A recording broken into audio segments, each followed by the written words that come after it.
আসসালামু আলাইকুম দর্শক, আমরা যেখানে দাঁড়ানো আছি এটা হলো বাংলাদেশি কিছু প্রবাসীর একটা ঘর।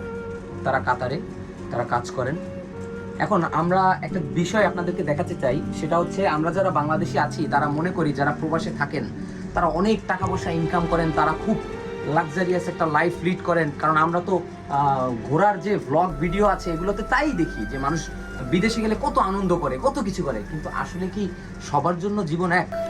সবার জন্য কিন্তু জীবন এক না। দেখেন একটু, আমি একটু দেখাই এখানে কয়জন মানুষ থাকেন। এখানে একটা, দুইটা, তিনটা, চারটা, পাঁচটা, ছয়টা, সাতটা, আটটা, নয়টা, 10টা, প্রায় এই রুমের মধ্যে প্রায় 10-12 জন মানুষ একসাথে থাকেন। এবার আমার প্রশ্ন হচ্ছে তাদের জন্য যারা মনে করেন যে যারা প্রবাসী ভাইরা আছেন তারা বিদেশে গিয়ে কষ্ট করে, তার বদলে তো অনেক টাকা পয়সা ইনকাম করে। তো তাতে কি হয়েছে? তারা টাকা পয়সা ইনকাম করে, কিন্তু টাকা পয়সা কি তারা নিজেদের জন্য খরচ করে? একটু তাকান। এটা কি মনে হয় যে তারা খুব লাক্সারিয়াস লাইফ লিড করছে, তারা টাকা পয়সা ইনকাম করে? তারা এই টাকা পয়সা দিয়ে কি করে? তারা তো বাংলাদেশে তাদের ফ্যামিলির জন্যই টাকা পয়সাটা পাঠায়। তারা মূলত কি বাংলাদেশেই টাকাটা পাঠায়, তাদের ফ্যামিলির হাতে পাওয়া মানে এটা কিন্তু বাংলাদেশের হাতে পাওয়া। তার মানে তারা বাংলাদেশের জন্যই কিন্তু টাকাটা পাঠাচ্ছে আলটিমেটলি। আমার এই রুমে এসে একটা অভিজ্ঞতা হয়েছে, একটা জিনিস আমার খুব খারাপ লাগছে। প্রবাসীরা এইভাবে অগোছালোভাবে জীবনযাপন করতেছে, গোছানোর সময় তো নাই। তারা বাংলাদেশে কাউকে বুঝতে দেয় না যে তারা এই হালে আছে। তার সন্তান জানে না, তার বাবা জানে না, তার মা জানে না সন্তান কী অবস্থায় আছে। বিশেষ করে এই যে সিটটায় আমি মুরব্বীকে দেখাচ্ছি না, উনি এখানে নেই, আমি সবাইকে রুম থেকে বের করে দিয়েছি যে আপনারা বাইরে থাকেন, আমরা ভিডিওটা করি। ওনাদের দেখানো উচিত না, ওনাদের বাড়ির লোকজন দেখবে। এই সিটে একজন মুরব্বী থাকে, উনি 8 বছর ধরে বাড়িতে যায় না। কেন যায় না?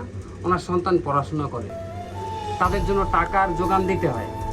উনি এই টাকার যোগান দিতে গিয়ে উনি প্রত্যেক বছর যে বাড়িতে যাবে, যে খরচাটা আছে, যে ছুটিটা নেবে, ওই সময় তো তার দেখালো ওই খরচাটা তার এক্সট্রা চলে যাবে, এই জন্য উনি যায় না। ওই খরচাটার জন্য শুধু 8 বছর ধরে সে বাড়ি যায় না।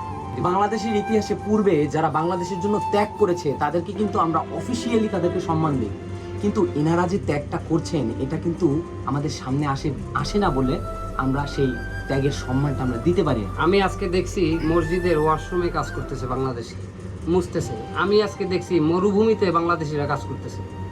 এত কষ্ট করার পরও তারা বাংলাদেশে যায় কতটুকু সম্মান পায়, এটা প্রশ্ন।